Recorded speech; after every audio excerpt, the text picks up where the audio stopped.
Bob, you know, I have a new reaction now when people say, what about Bob Dylan?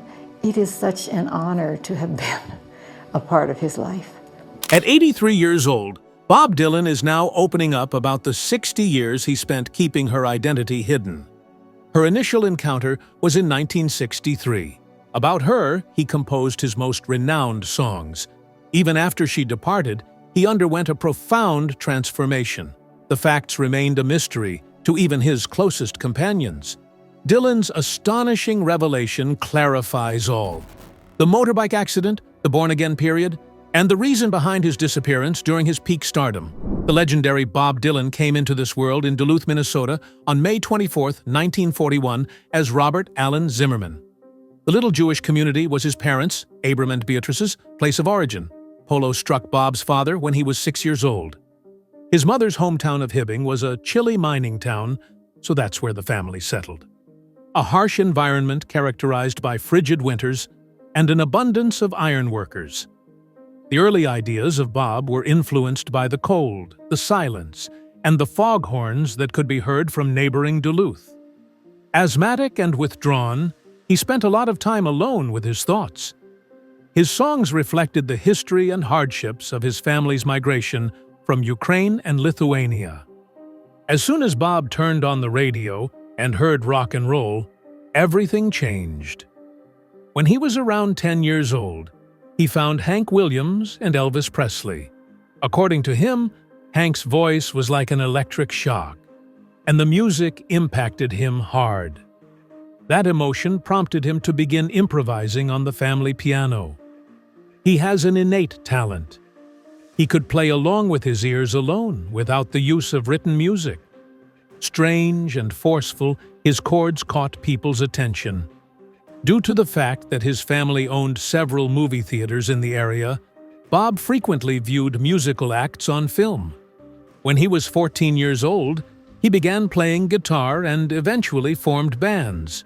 For reasons outside his music, he adored Little Richard's outrageous stage persona and outrageous costumes.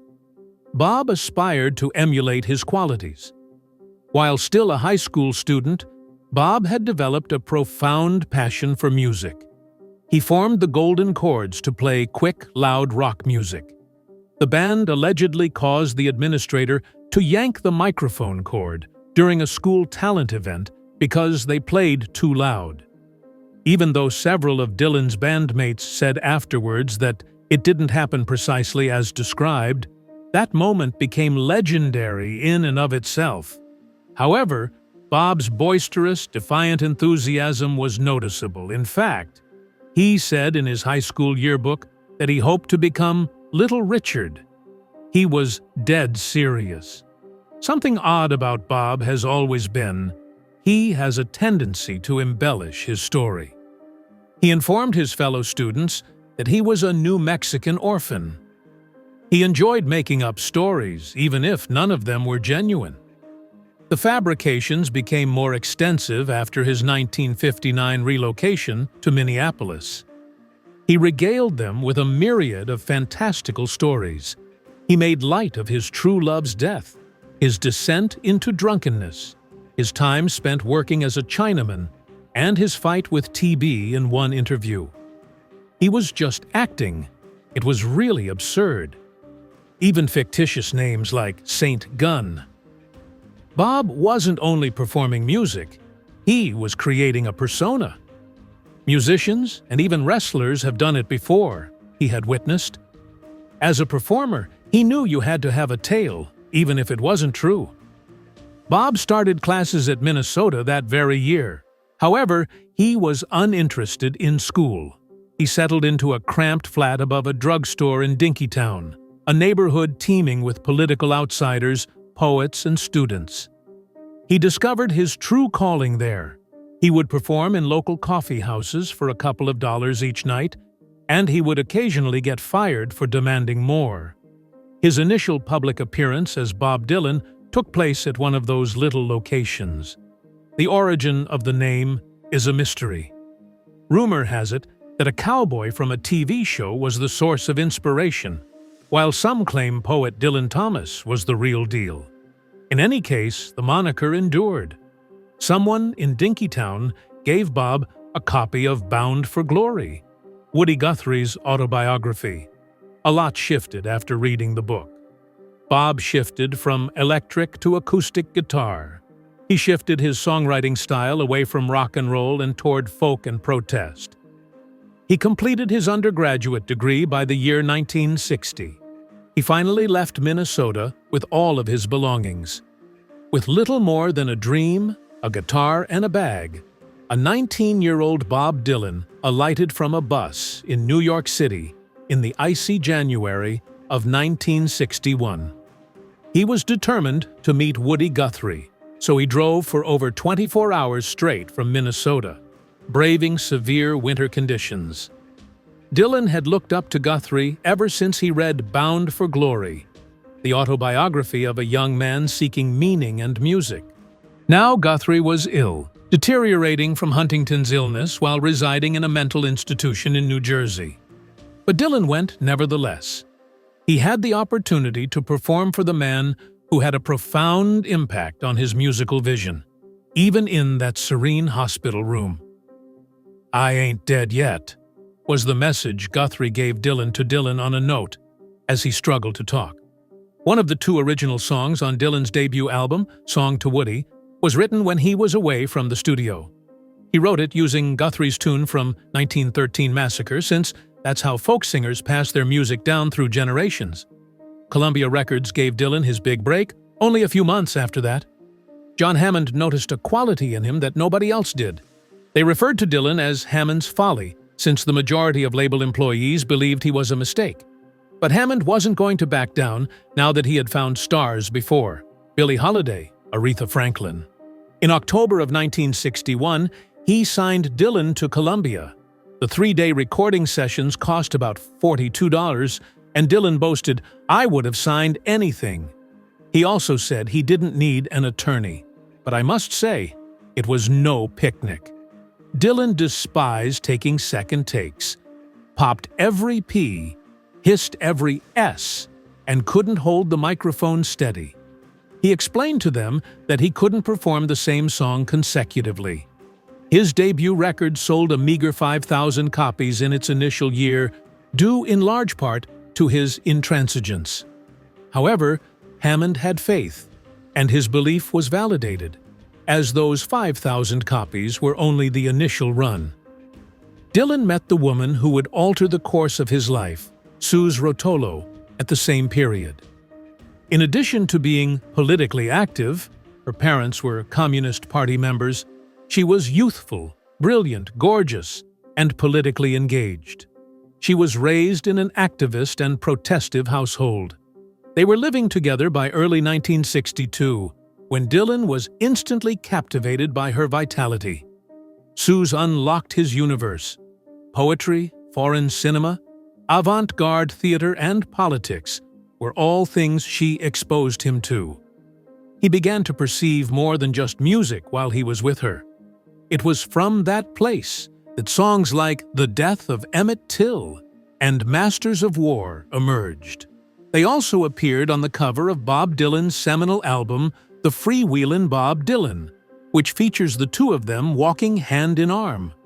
Their outward demeanor belied the mounting tension between them, as did their relationship. They had personality conflicts, while Dylan's celebrity was on the rise. It ended in 1964. The tempest it helped build was too much for the love that had shaped his voice to endure. However, Greenwich Village remained. In fact, it had grown into the folk music epicenter. Guitars and voices filled coffeehouses nightly. You might have heard Dylan at Gerd's, Folk City, or Café Wa. All the significant locations, the bitter end included. It was a magical existence despite the hardships: small, chilly lodgings, poor food, borrowed clothing. As you go down McDougal Street, the sound of the future seems to emanate from every doorway. The artists worked together, competed, learnt from one another, and observed one another. Under that duress, Dylan grew more nimble, quick, and courageous. Additionally, it alienated him. Dylan began to construct his personal mythology. He often made up outrageous and unbelievable anecdotes in interviews. He once told Playboy that he woke up in a pool club, became a Chinaman in Phoenix, lost his one true love, and started singing rock and roll after losing his mind playing cards. The man said that he had lived with a girl of 13 years old and had posed for Charles Atlas's before and after photos. Dylan responded to the interviewer's question about his musical influences by saying, "No, that's how I got tuberculosis." Although none of it was true, it sounded plausible. He aspired to be Bob Dylan, whatever it may have been, not Robert Zimmerman of Minnesota. As a result, he improvised. His melodies grew sharper even as the stories grew stranger. After penning The Death of Emmett Till in 1962, he released The Lonesome Death of Hattie Carroll the following year, a song whose serene brutality shocked audiences. A wealthy white guy murdered a black lady named Hattie. The man received a 6-month prison sentence.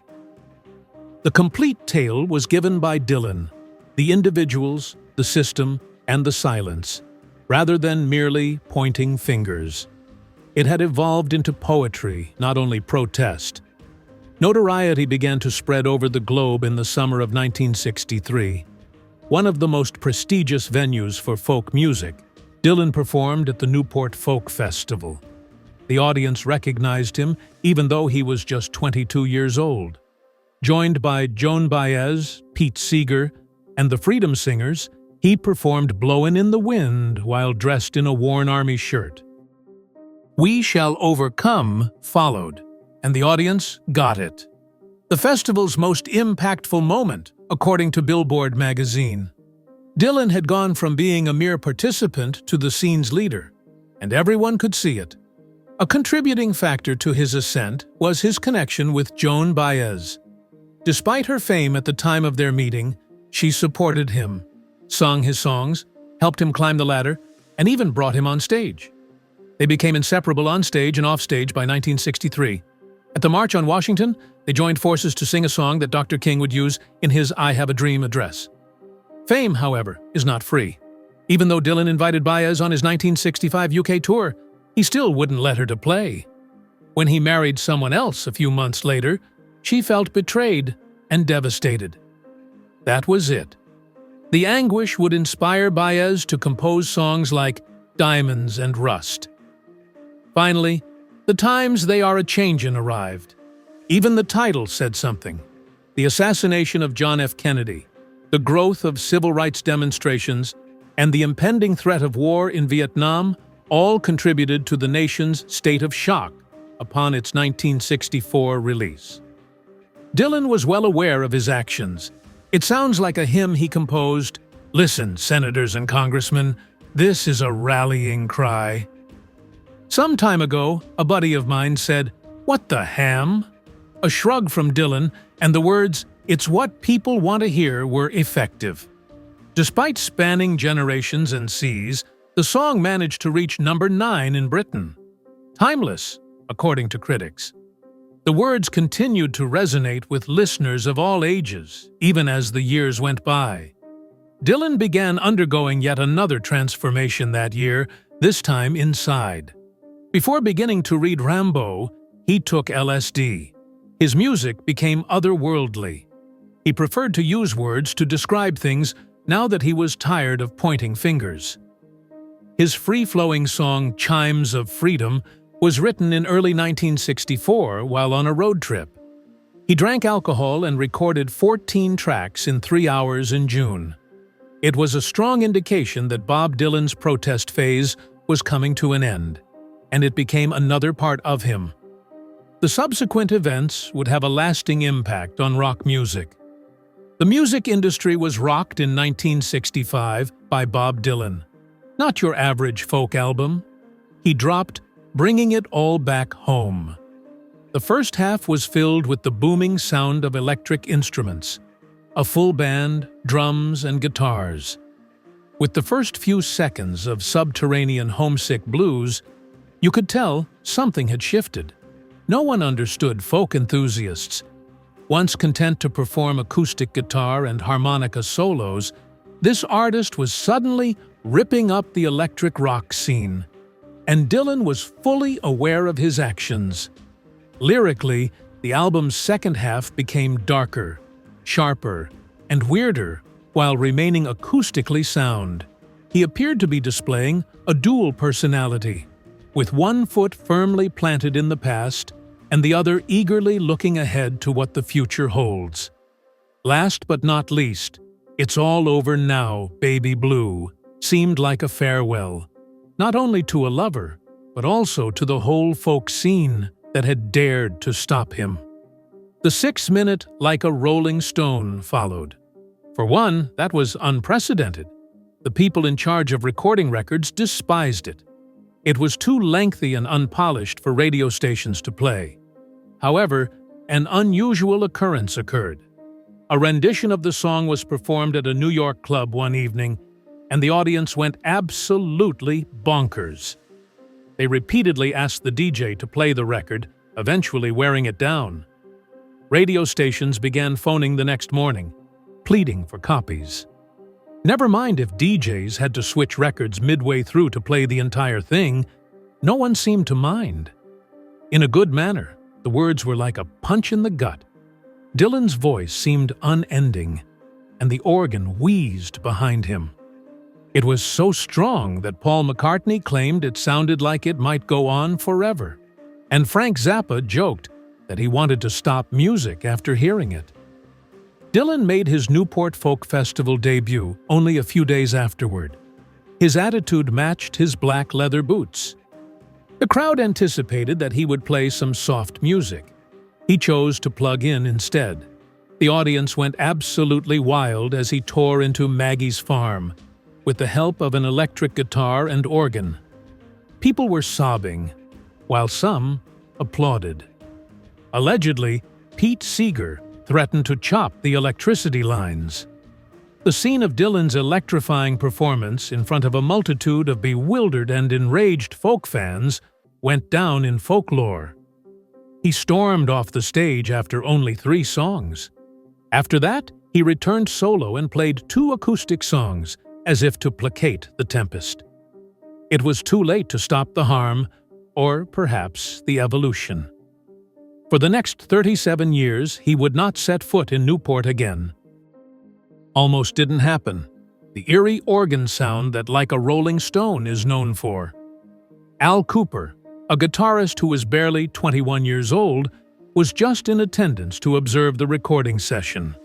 However, as soon as the producer left the room, Cooper stealthily crept behind the organ, an instrument he was completely unfamiliar with. Fortunately, it had already been turned on. He remained silent when he wasn't certain in the chords and performed only when he was. A strange and lovely pause appeared in the notes as a result of that hesitancy. The producer chuckled upon returning to see Cooper seated at the organ. Meanwhile, Dylan was enthralled by the sound and instructed them to amp up the organ. The final version retained Cooper's portion, and an unintentional organ line instantly became famous. In 1966, in Manchester, England, the most spectacular event occurred. Dylan would play an acoustic set first, and then an electric set while on tour. Heartwarming first half for folk enthusiasts. The second one followed. Dylan dived headfirst into electrified tunes with his band behind him. Following one, a single word was yelled out by an individual in the audience. "Judas!" A full-blown charge. It was nasty. Dylan showed no fear. He spoke directly into the microphone, saying, "I refuse to believe you. A liar you are." Like a rolling stone resounded like thunder as the musicians complied with his orders. That night stayed with everyone.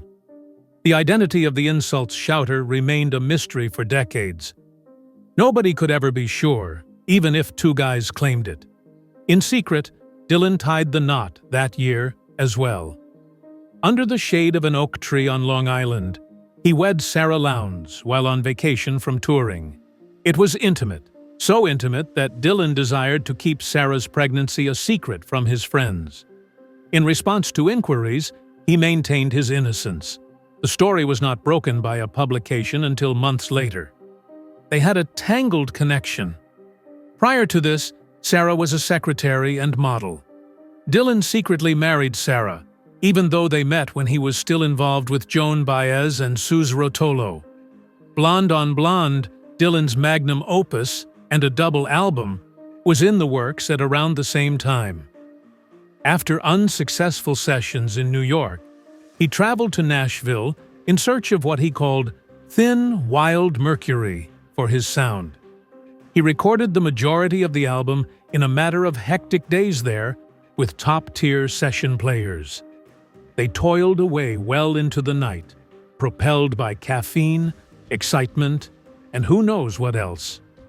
Dylan once began performing a new tune that resembled an inebriated marching band. "It sounds like the Salvation Army," the producer laughed. In response to Dylan's inquiry, they were able to procure one. Rainy Day, Women number 12 and 35, the album's lead single, was born out of that. The price of all this prosperity, though, was high. It was a grueling 1966 world tour. The crowd would boo, hiss, and eventually leave every time Dylan performed. He would always start alone and then rejoin his band for the electrified performance. The situation was identical in every city: electric fury and acoustic applause. A state of complete weariness had set in. According to Robbie Robertson, Dylan appeared to be in a state of complete disarray. Dylan was so high on drugs and fumes that he came dangerously close to drowning in a hotel bathtub one night. After the last London performance, he was hardly able to talk during his performances. Afterwards, the crash occurred. In the vicinity of Woodstock, Dylan had a motorbike accident on July 29, 1966. There was no hospital report and no ambulance, thus the specifics are still unclear. Others say it was concealed and severe, while some think it wasn't that bad. Dylan himself implied in subsequent interviews that the accident was an attempt to flee the limelight, the stress, and perhaps even the drugs. Regardless of the facts, he vanished from view for quite some time. Dylan was able to find solace at Woodstock in the months that followed. He hung around with his family, cut wood, took his dog for walks in the woods, and jammed with the Hawks in the Pink House's basement. A new musical style originated in that home, which is today known as Big Pink. Dylan prioritized starting a family after tying the knot with Sarah Lowndes in 1965. In a short amount of time after he adopted Maria's daughter, they went on to have 4 additional children. The dad, who appeared to be on the verge of exhaustion, was suddenly escorting his daughter to the bus stop and enjoying peaceful afternoons for creative pursuits. According to his former aide, he was the most devoted family man he had ever met. For his first full-length performance in years, Dylan took the stage in 1969 to the cheers of 150,000 fans. There were Beatles fans in the audience. Jane Fonda and Elton John were as well. Due to his son Jesse's injury and subsequent hospitalization, as well as Dylan's last-minute decision to fly in, the concert was on the brink of cancellation. Still, many were taken aback by his performance, which he gave in a pale cream suit while channeling a more country-influenced sound. Dylan wasn't only singing songs that night. He was revealing to the world his transformed self. His most devoted followers were taken aback by what transpired next. Self-Portrait, his album released in 1970, baffled listeners around. Music was sluggish, cover art appeared hurried, and critics panned the album. The infamous first line of one review read, "What is this shit?" Dylan came clean about it being intentional years later.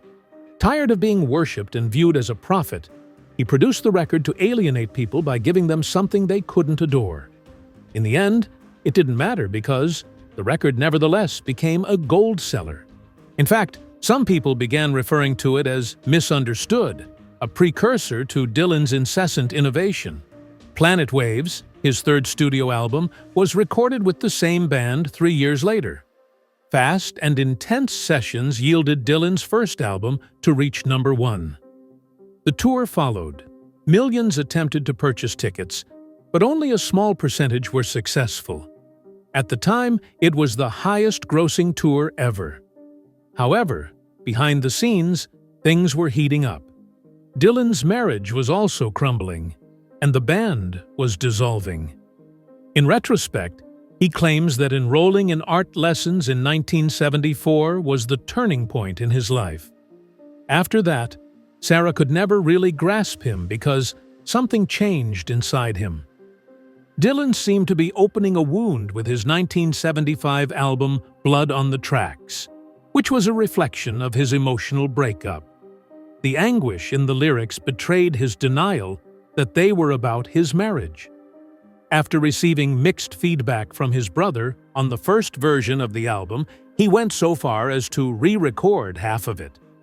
One of the most powerful breakup records ever made was the result. The Rolling Thunder Revue, his most extreme tour to that point, followed. Poets, playwrights, and rock stars were all part of the moving performance, not simply the tour. On stage, Dylan painted his face white and encouraged random people to join him. It was unlike anything the audience had ever witnessed before. It was also wildly unpredictable. Something more intimate, symbolic, and dramatic than music was what he was after. And through it all, Dylan's marriage remained his primary focus. Sarah showed up to the studio one night in 1975. They were floundering, but Dylan saw a chance. As he turned to Sarah, he turned to the band and said, "This one's for you." With her standing just outside the glass, he proceeded to sing Sarah a song about their life together. The room fell into a dead silence. The skin was uncooked. It held true. They momentarily reconciled, so it must have worked. For Dylan's oddball film, Ronaldo and Clara, Sarah even made an appearance, and she went on tour with him. However, the fissures were too extensive, and the structure eventually crumbled. When Sarah awoke one morning in 1977, she saw a different lady sitting with Bob and their children in their home. A yelling battle ensued. She said that he struck her. The court records detailed his irrational conduct and terror. Dylan rejected the abuse, but he couldn't ignore the harm it had caused. Battles sprang out over possession, finances, and recollections. Half of everything went to her, and she even got the rights to a lot of Dylan's songs that he wrote while they were married. They had an agreement that she would keep quiet about their relationship, and she has stuck to it. Long after the fact, Dylan came clean about his inadequacy as a spouse. It ended before he expected it to. Surprisingly, his musical legacy is one of raw honesty and sorrow, songs that spoke volumes, even as he attempted to conceal his true feelings. Someone tossed a little silver cross onto the stage at a San Diego concert in 1978. It was taken up by Dylan. He claimed to have felt Jesus' actual touch the following night in a deserted Tucson hotel room, shaking uncontrollably. He became a Christian by rebirth at that moment. Not long after, he released a gospel-filled CD, began taking Bible study classes, and was baptized. On tour, he played a set selection centered around religion rather than his previous protest songs. Critics were critical, and fans were perplexed. Not quite yet, anyhow. People quickly began to object. Upon realizing what they had signed up for, some even ripped up their tickets and left the venue. People outside the venues pleaded with the sellers, offering $5 for their $15 tickets. Dylan would use the interval between songs to preach the end of the world and quote scripture. He preached the return of Jesus Christ. There would be a war in the Middle East, he said. Much of his fan base were disillusioned when he transformed into a street preacher with a guitar, no longer merely a singer. In 1983, Dylan started to change things up again. With the release of Infidels, he returned to more familiar territory musically. There were religious undertones, but there were also political and personal themes. Aside from Dire Straits' Mark Knopfler, he turned down collaborations with David Bowie and Frank Zappa. As expected from Dylan, though, the recording sessions descended into mayhem. For dramatic effect, he once inserted the tinfoil from his sandwich into a microphone. Furthermore, he omitted some fantastic tracks, such as Blind Willie McTell, from the album. Regardless, it was a success, going gold in the US and reaching the top 10 in the UK and Norway. He returned, albeit slowly. Dylan was leading a double life behind the scenes. His daughter was born in 1986 to him and Carolyn Dennis, who was a backup singer for him. No one, including the media, his admirers, and even the majority of his friends, was aware of their secret Los Angeles wedding. Dylan was not even listed as the father on the birth certificate. They hid everything by using a law that allowed them to seal their marriage certificate. The world was unaware until a biography was published in 2001. In retrospect, Carolyn claimed they were protecting their daughter's innocence. They kept the secret of their 1992 divorce a secret right up until it was finalized. His professional life plummeted while he kept his private life under wraps.